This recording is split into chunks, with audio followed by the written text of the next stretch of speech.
Saudara-saudari dan anak-anak yang terkasih dalam Kristus, dari Novisiat SVD Kuburuteng Manggarai Flores NTT, saya Pastor Freddy Tehadin SVD menyampaikan ucapan selamat jumpa lagi lewat siraman rohani. Hari ini Minggu 8 November 2020. Injil hari ini diambil dari Matius bab 25 ayat 1-13. Kita diingatkan supaya selalu hidup bijaksana. Marilah kita berdoa memohon penerangan Roh Kudus. Dalam nama Bapa dan Putra dan Roh Kudus. Amin. Tuhan dan Allah kami, puji dan syukur kami haturkan kepadamu karena Engkau selalu mengingatkan kami untuk hidup secara bijaksana. Tuhan, sadarkanlah kami agar bisa hidup sesuai dengan kehendak-Mu dan selalu hidup bijaksana. Tuhan, utuslah Roh Kudus-Mu, terangilah pikiran dan hati kami, agar sabda-Mu yang akan kami dengar dapat kami pahami dengan baik, dan isi pesan-Mu dapat kami hayati dan amalkan dalam hidup harian kami. Doa ini kami sampaikan dan perantaraan Kristus Tuhan kami. Amin.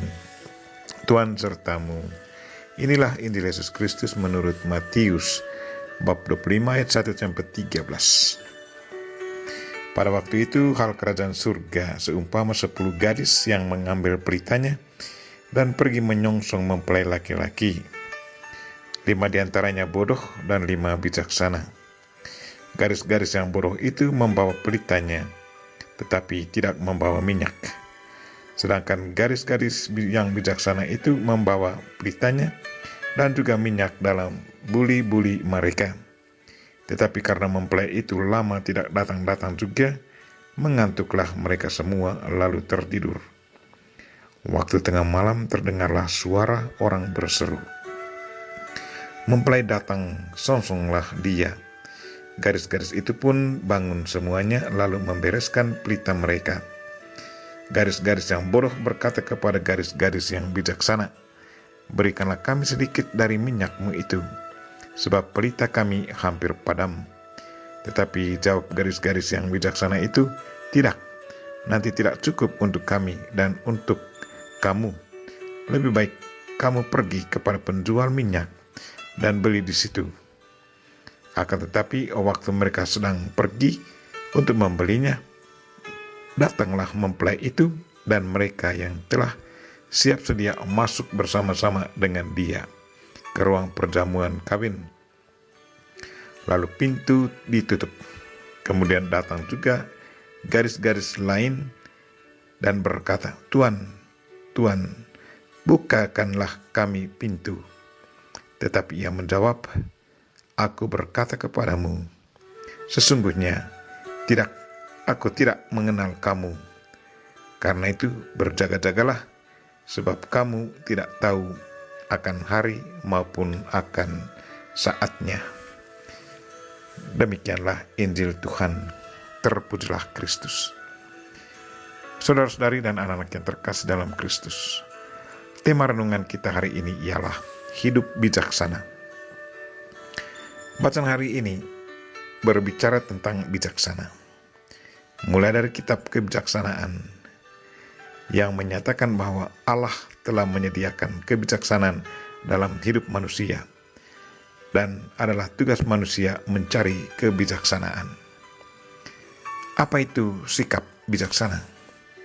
Sikap bijaksana adalah sikap tepat dalam menyikapi setiap keadaan dan peristiwa sehingga memancarkan keadilan,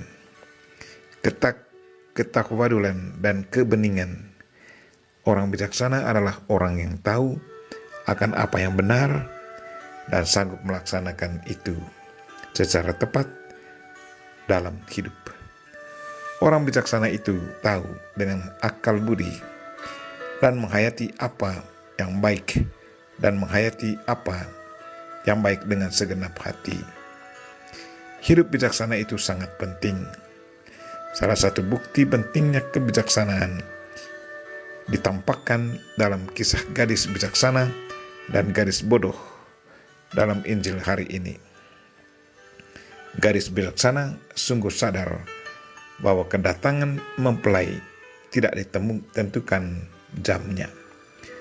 Sadar akan hal itu, maka dia mengisi pelitanya dengan minyak dan juga menyiapkan buli-buli minyak. Sementara gadis yang bodoh tidak menyiapkan buli minyak. Perumpamaan ini mau mengingatkan manusia, pengikut Kristus, bahwa kedatangan anak manusia sama sekali tidak diumumkan. Ia datang sesuai dengan waktu dan rencana Tuhan. Sebagai orang bijaksana, kita harus selalu siap sedia. Kita harus selalu penuhkan minyak dalam pelita kita. Dan pada kesempatan yang sama, harus selalu siapkan pundi-pundi minyak sebagai cadangan. Pundi-pundi minyak persiapan itu kita sebut bekal-bekal rohani. Seperti menjauhkan diri dari pencabulan, hidup dalam kekudusan, menguasai hawa nafsu, memperlakukan sesama dengan baik dan tidak memperdayakan mereka.